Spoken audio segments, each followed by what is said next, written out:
You're listening to the VTZone.com's weekly Scoutcast. Everything Hokies. And now here's publisher Jason Stamm.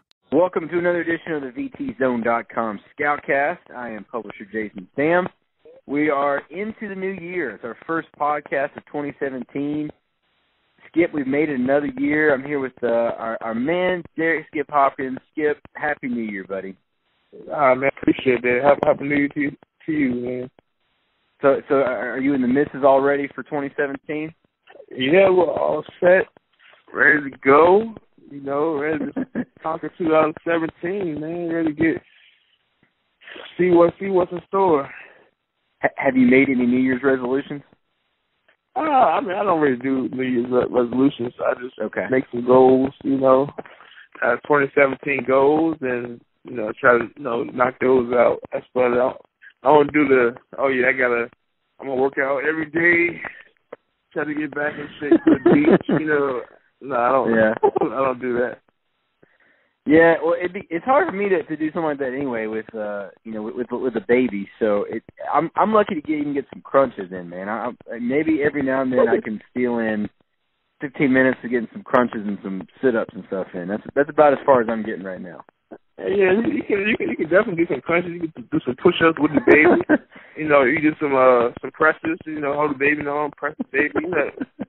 As you grow up a little more, that's your bench press right there. Just press the baby up, Well, I'm hoping that I'm hoping. Well, I know it will. It'll change, but right now, early going, it hasn't been much extra time for much. But I will say, Skip, we're going to talk about Virginia Tech in 2016 finishing up the year. I don't know if they could have finished up the year any better. I'm sure their resolutions are to continue where they've left off, but man, they've left the bar really high for 2017. The Belk Bowl, I know you watched that thing, Skip. I mean, just off the bat, what were your impressions of that game? Oh man, it was crazy. First half, it was like, whew, okay, down 24-0. It's like, I knew we were still good. I knew we would come out and at least try to come back in the worst case of the beat, but to come back and at 35 unanswered, I mean that's big time. That's big time playing right there. That's the biggest comeback I think, the biggest comeback from the deficit I think. And, biggest in school history.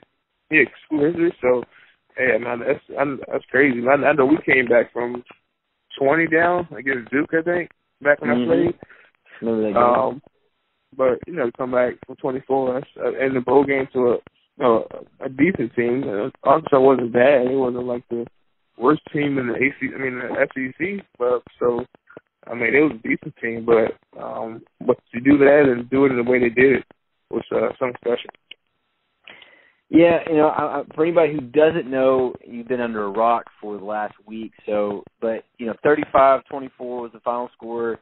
Yeah, that first half, Skip, was about as ugly a first half as I've seen Virginia Tech play. But they played that much better. As bad as they were in the first half, they were equally as good in the second half. So I asked Max after the game, was that more, in your mind, was that more of a comeback by Virginia Tech or was that more a collapse by Arkansas? I think it was both. In the beginning, it was definitely a comeback. But once Tech was down, it was 24-21. It started to become a collapse for Arkansas. I think that whole body language they gave up. They sense, oh man, we're going to lose this thing. It's like, you start on the sideline, some people trying to hype the team up, but when you just go with 21 points and teams get all this momentum and the offense can't score, offense turn the ball over. I mean, I think they just kind of gave up. And then when this rushing when Tech went up, I knew it was over when they went up. It was 28-24. Oh yeah, it was a lot. They was already defeated. They was already deflated. Arkansas was done. But I think at the beginning it was a comeback. But as we got more towards we taking the lead, it was definitely a collapse for Arkansas. Well, and it really seemed like what changed the game, especially. I mean, the momentum was already going for Virginia Tech, but what changed it was that big, long play that Arkansas had early in the second half, and he got kind of tripped up, getting close to the goal line. The ball hits off his knee, and it goes to the end zone. That completely deflated Arkansas after that. Yeah, I think it did. But maybe it was a crazy play because we had a couple crazy plays in that whole game. And one with the fumble, and it bounced off Cam Phillips, and then Arkansas guy fell on it, and Nick still got the ball. Oh, that was the first half, but that one we're talking about, it was. I mean, if the play would have stood, we still had the ball. It was a touchback. But I think it was a penalty, and they got to keep the ball. But I think that whole second half was just crazy for them. Everything went the opposite. The first half, everything went their way, and everything went against Virginia Tech. But second half, we had like 6 turnovers, and all kind of crazy. So ball bouncing our way and everything. So. Well, I mean, the Hokies were in perfect position, like I said, Skip. I mean, Tremaine on that interception, I don't know if he could have been in better position. He just happened to be right there to get the ricochet when the ball, bounced off Arkansas player. I mean, this was in perfect position. But at the same time, as a defensive guy, Skip, I got to ask you, man, they had 0 sacks in the first half. They had 6 in the second half. What were you seeing that was different? Were they just playing with more emotion, or what were they doing that was different that allowed them to get 6 sacks in the second half? I mean, because I don't know, man. First half we just seemed kind of, I don't know, flat. I don't know if it's just because, I mean, momentum is a big thing in football. Once you get that momentum going, it seems like the other team kind of deflates a little bit. And then, something happens, you get a turnover, then everything switches, and one team seems like they're high, and the other team seems low. I think the first half, it just seemed like, they had all the momentum. Everything was clicking for them and everything. They was hitting all the passes, getting turnovers, and all the things like that. In the second half, we came out, and we got a turnover on the first drive. We got a turnover, and we went down and scored, and the whole momentum just switched. And we got some life now. Okay, yeah, I think we can do this. We just scored, and then we got another turnover, and then we scored again. Okay, it's 24-14. We down by 10. We can do it, So I think it's a game of momentum. You come out the first half, first quarter, first play, you fumble the ball. I mean, that's your momentum is already. The start was terrible. Then you gotta try to get that back. But you're playing a decent team, so once that happens, they go score. It's like, okay, they got momentum starting off already. Then once you come back out on the second half, it's kind of like neutral. Both teams have kind of the same momentum type thing. Because usually you come off, score doesn't really matter. It matters, but at the same time, it's like the momentum is still equal until somebody comes out or turnover or score and whatever the case may be. So I think the biggest thing is momentum.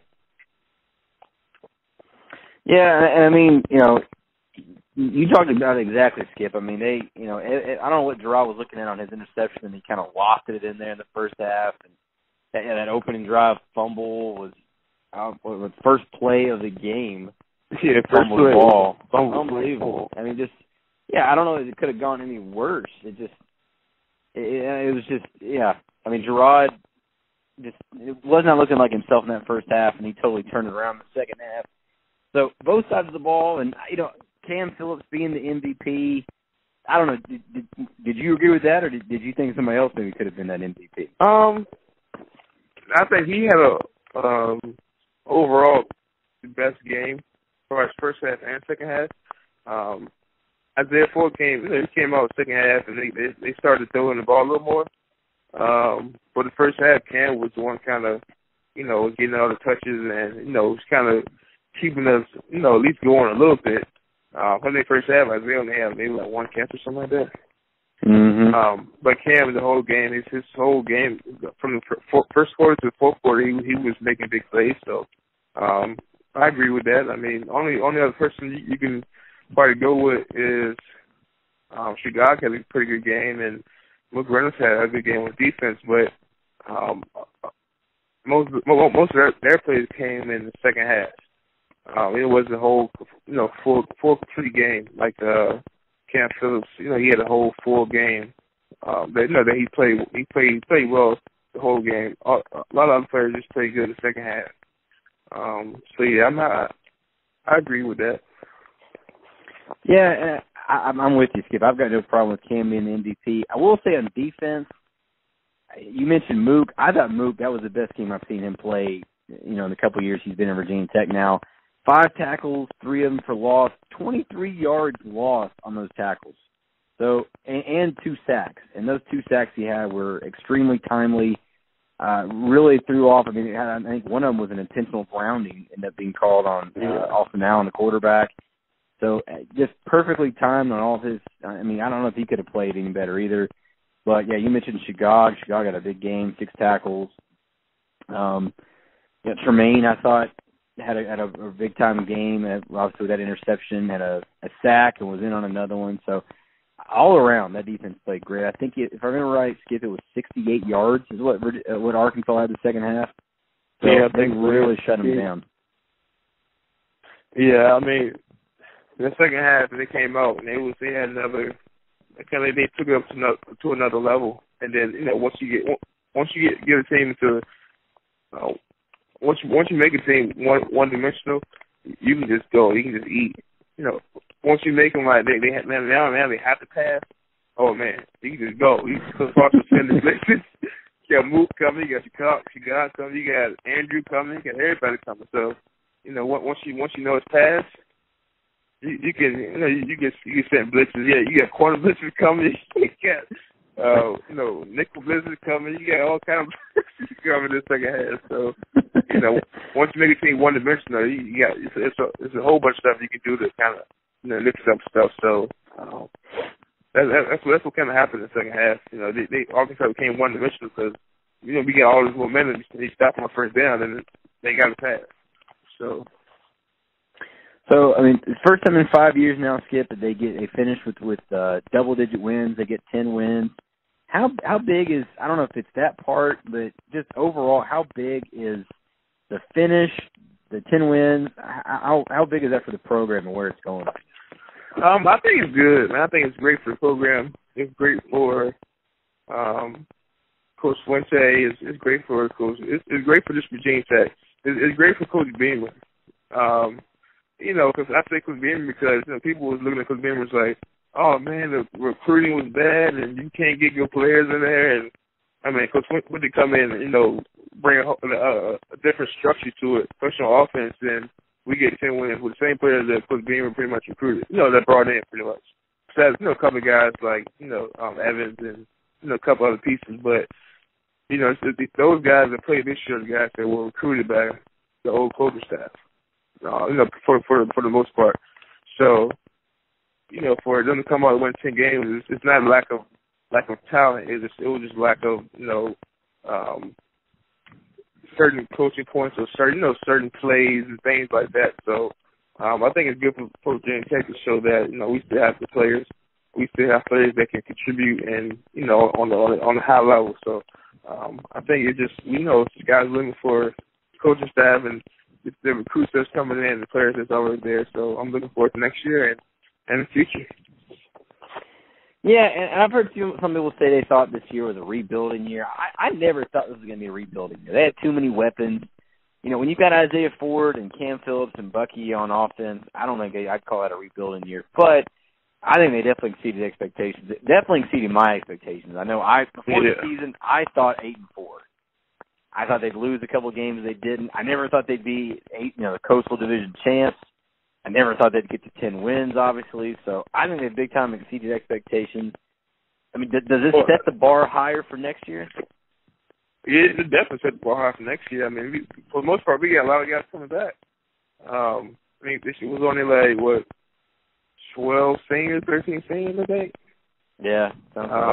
You got, Bucky went to the league. I'm not sure if Isaiah's going to go, but, so you got Evans coming back, you got Cam Phillips coming back, and I think we got a lot of young weapons on offense that's going to step up. But I think, most people saw, that last year was, oh man, we we look bad, we look this and that. But we had a lot of young guys the year before, and those guys played the whole year, and we had a lot of growing pains, and people was like, oh man, what's going on? Like, well, the guys didn't experience, like guys, they haven't seen, the game and trying to get used to the speed and things like that. So this year you saw the growth and development of the guys. Same guys that played last year played this year.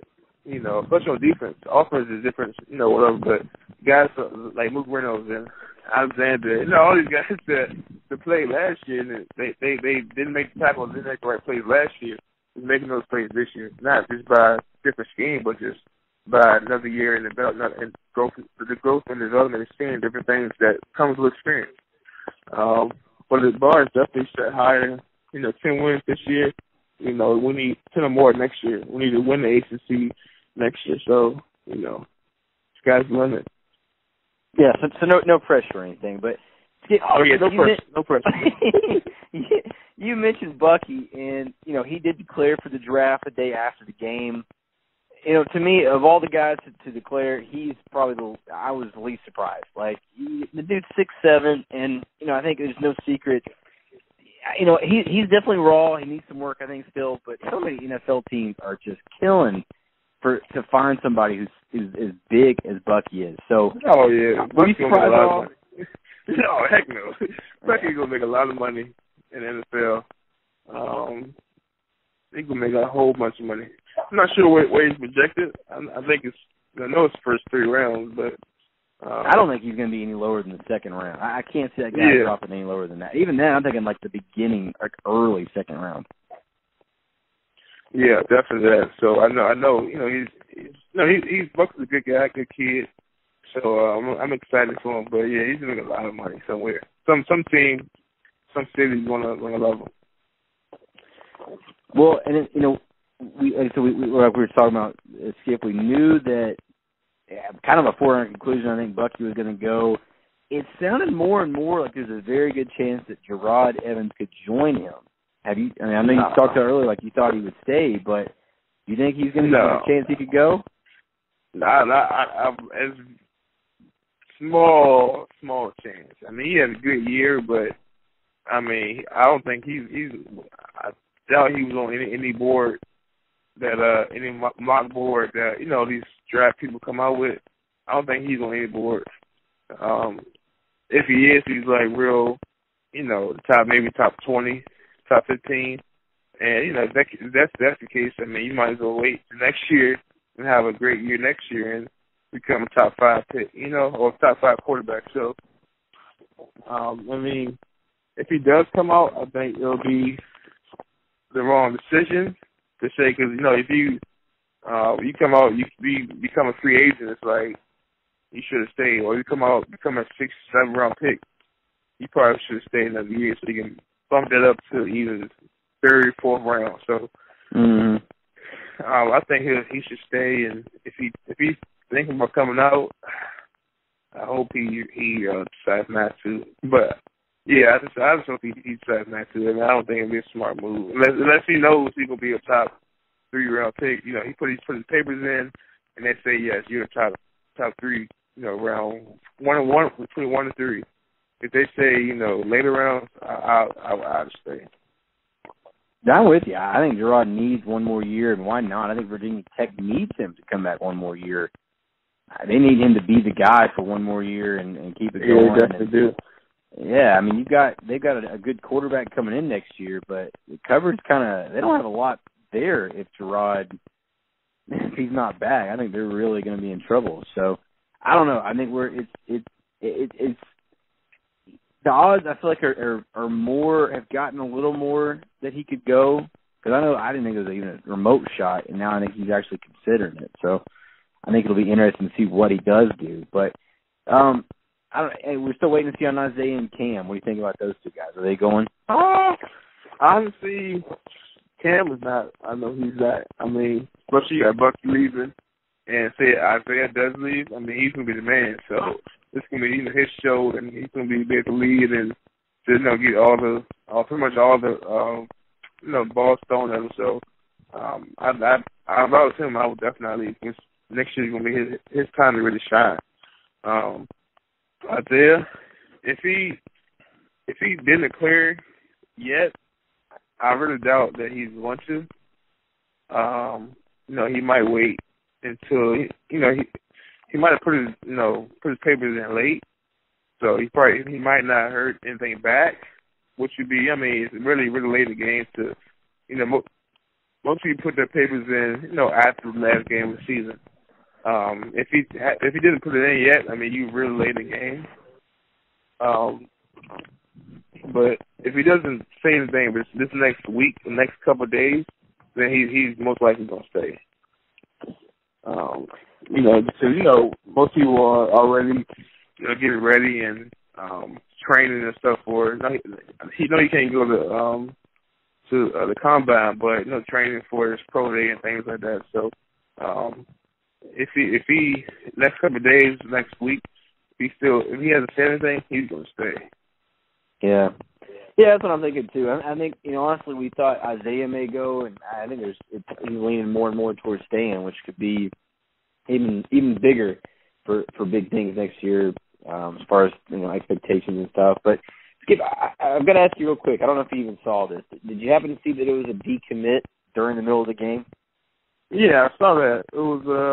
Any thoughts on that? Yeah. Well, Malik Willis, for anybody who didn't see it, he's been a soft commit for a while. And then soft commit means he's openly talked about visiting other places even though he's been technically committed. He decommitted in the first half. So the first half was already pretty bad. It got worse when he decommitted. And the very next day, he committed to Auburn. But the timing of it I thought was so bad. So, I don't know. What do you think about were you surprised as far as the timing of him deciding to decommit in the middle of the game? Yeah, I just think that was, that's kind of interesting. I'm not sure if he did it because he wanted to be seen, wanted his name to be out there. Because you do it during the game, and it's like, people watching game on Twitter, and people are, all the Hokie fans are online or whatever the case may be. So you put it out there at that time, people gonna see it and gonna run with it. So I'm not sure if you want the attention or what, but he had to make the decision for him and for his family and for his future. So if he thought Auburn was a better school for him to attend, that's on him. That's his choice. That's his, right to choose which school he want to go to, and no harm, no foul. You go ahead.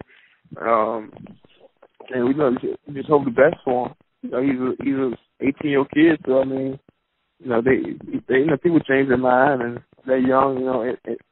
I don't know what his recruiting was like, but I guess Auburn felt like more like home to him. So best of wishes to him. Well, and I've got to say, Skip, it's hard to get too disappointed because we're talking about 3 days later now. Virginia Tech got probably one of the bigger commits they've had in a while. 4-star Nathan Proctor. I'm not sure if you saw this, but he committed right before he played in the Under Armour game, committed right before the game started. He chose Virginia Tech over Pittsburgh and Penn State. Kind of a weird situation, though, because he said he still wants to take visits. So it's kind of weird that you make an announcement like that on national TV and then say you're not done yet. So I'm not even sure what's up with that and whether he's still going to take those visits.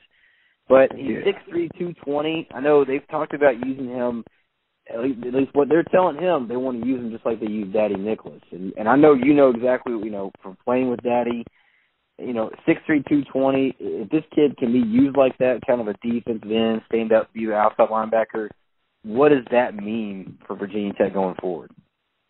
If he's going to be just a DN, I guess. Because that's all Daddy was a DN.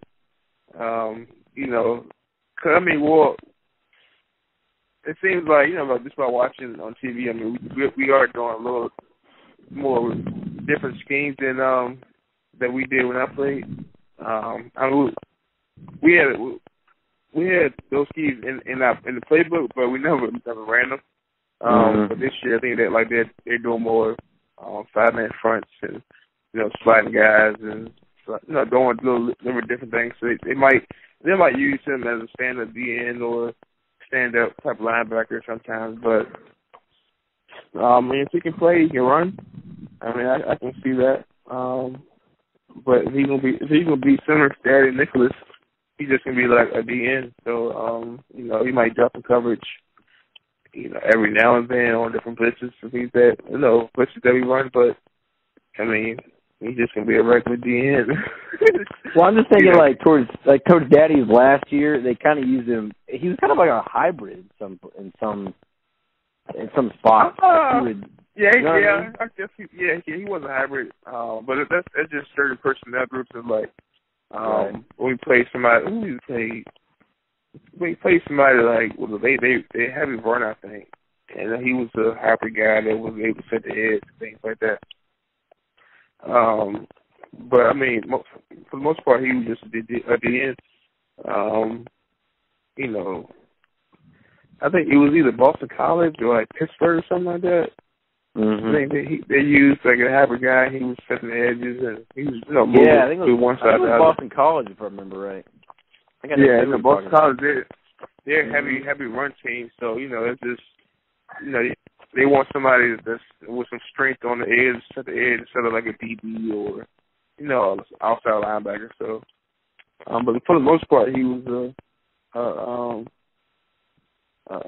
just a regular DN.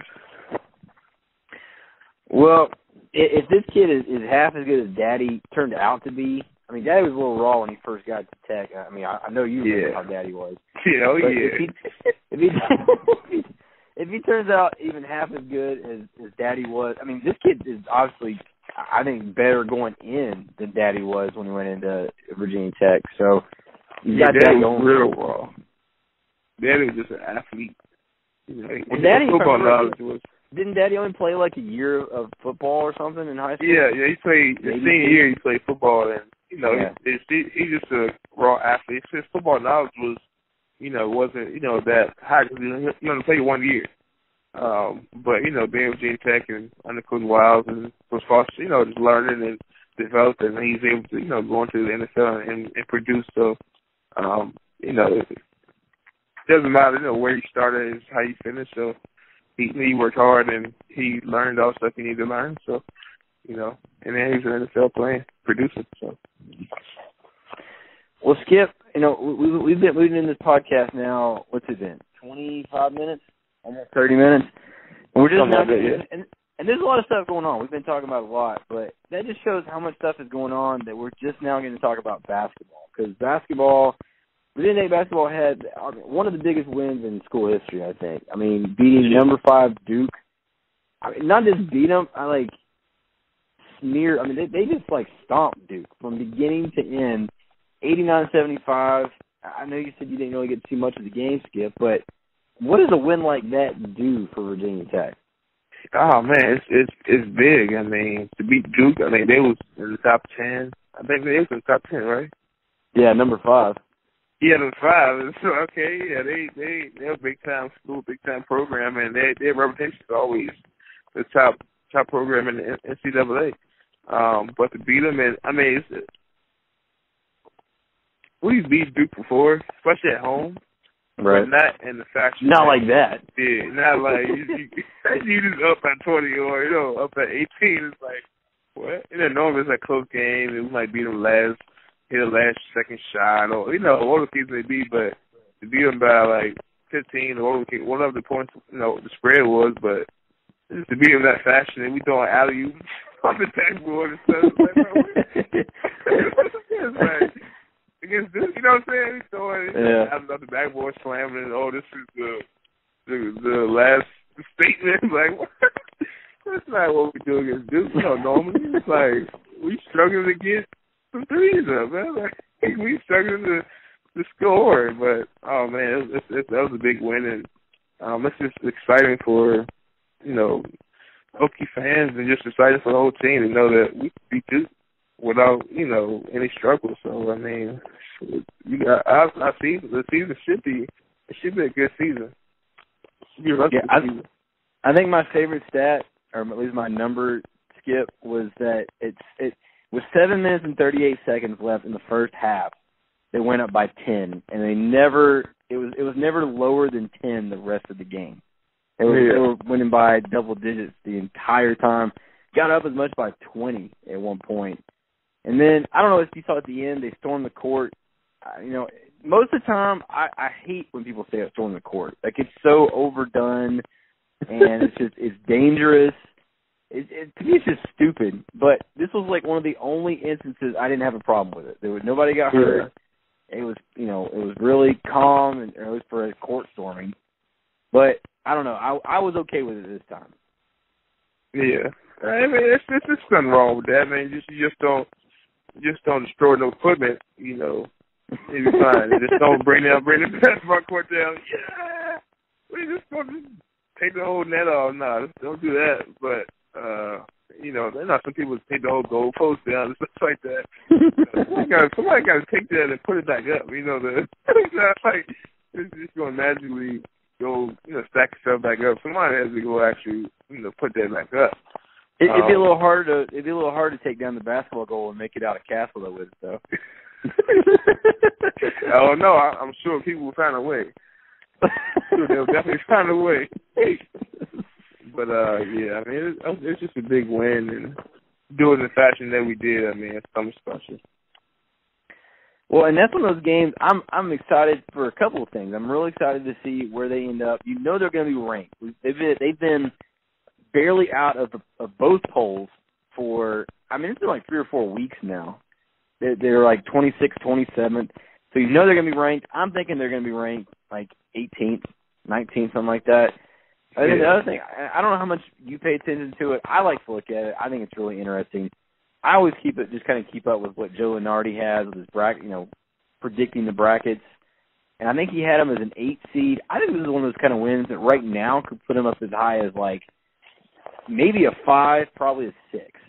Which is huge to get a 6 seed in the NCAA tournament. I know. We had a long way to go, but when was the last time we were in the NCAA tournament? Last time in the tournament? It was 2007, I think.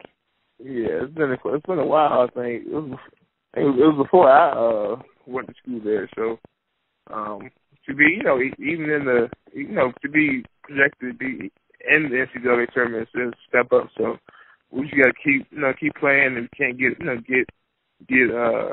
let all this the hype and stuff give us to slack off and things like that. But if we can stay focused and keep grinding and winning the games, I think we'll be fine. Yeah, they've got a long way to go. I mean, they're just now. This is only the first game of the ACC. I mean, they're going to lose a few of their share games, but I mean, if they can come out, let's say if they win 11 games, 10 games, I think they're definitely in the tournament. 11 games, I think you're feeling pretty good, and we'll see how good they can do. But man, that's a great way to start it, getting a win like Duke. So. Yeah. And then had a ton of recruits I know seeing the game. I talked to a few of them. We posted them on the message board, but a lot of big time guys that were on hand for that. So I don't know.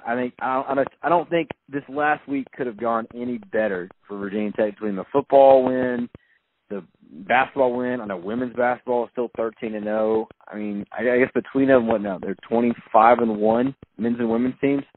Yeah, I think so. Yeah. Pretty damn good start so far.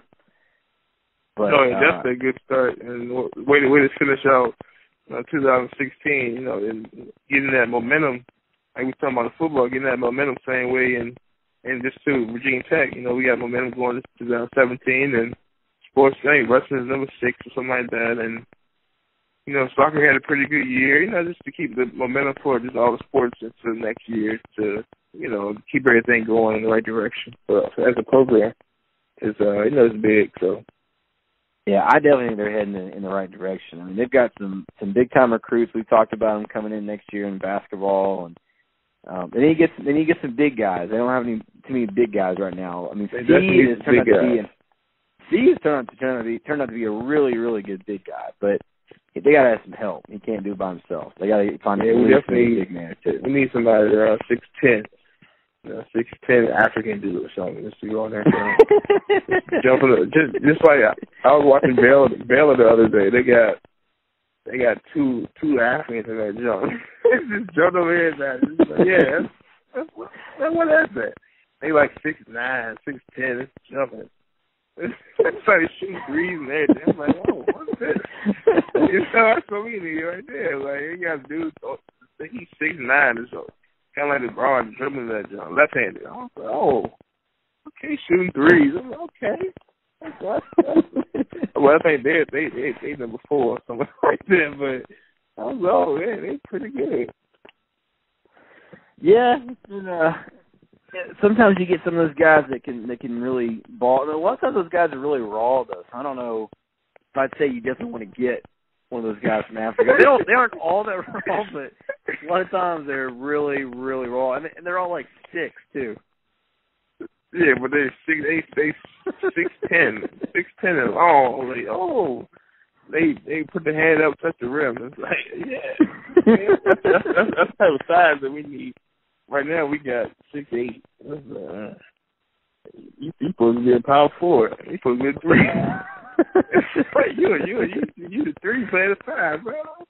This is not how it's supposed to be. Like, no, we need 6'10". We need 6'10" and some rebounds. Yeah. We need. Come on, man. He can be 6'9", playing the 5.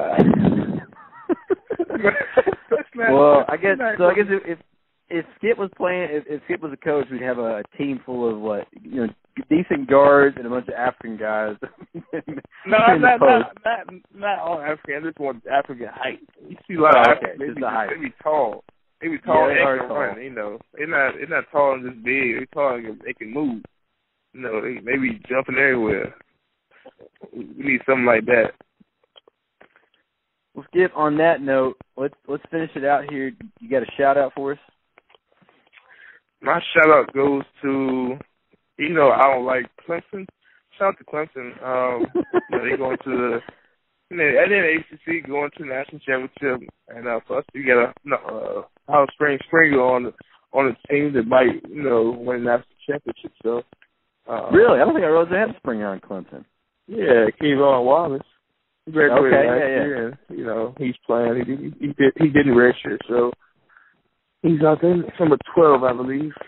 He has a chance to win a national championship. Might be the first one in Olive Springs history. I'm not sure. I have to go and look at it, but might be the first one to go, win a national championship. So yeah, man, shout out to him and Clemson.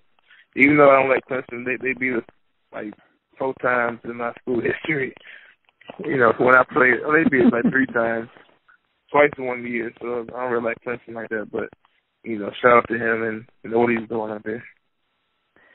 Well, my shout out is kind of part of that, Skip, but my shout out is just to the ACC. I mean, the ACC has gone 8-3 in bowls so far this year. I mean, that's nice. I can't remember when they've done that good. Yeah, me either. I mean, Louisville got worked pretty good. UNC came up short. Pittsburgh was kind of disappointing. I thought they would have played better than that against Northwestern. But 8-3 and playing for a national championship, so got a chance to go 9-3. Yeah, I'd love. I mean, I would love to see, just for the ACC, I'd love to see Clemson with an upset. Yeah, especially Alabama. I mean, I was watching Bama the other day. They didn't look that great against Washington. I'm not sure if they was holding stuff back. They was very basic in their special offense. They was basic in their formations, and it's what they did. They ran the same stuff over and over again. So they was kind of basic. So I was okay. Hopefully they were saving something, for next week. But Clemson has a real good chance of winning the game. So hopefully they can get that win. Well, I guess we got a week to go until that game, so we'll see, how they, how Clemson can prepare and get ready for that game. But Skip, I'm glad. I'm looking forward to 2017, man. I think we've got a good podcast to get us started off with here, and I'm looking forward to a lot more with you, buddy, in 2017. Yeah, it should be a fun year. Fun year for the Hokies and for the podcast. There you go. So I'm hoping, and obviously now that we've got you back on, we got to get Doug back on. I don't want to lose our iHeart status. I'm really fearful that we're going to lose iHeart status without Doug on here. No, we can keep the iHeart just because we're on here. We already. As long as us two on here, we definitely going to keep iHeart. But Doug has some close followers, so we might lose couple followers because Doug is missing, but. I think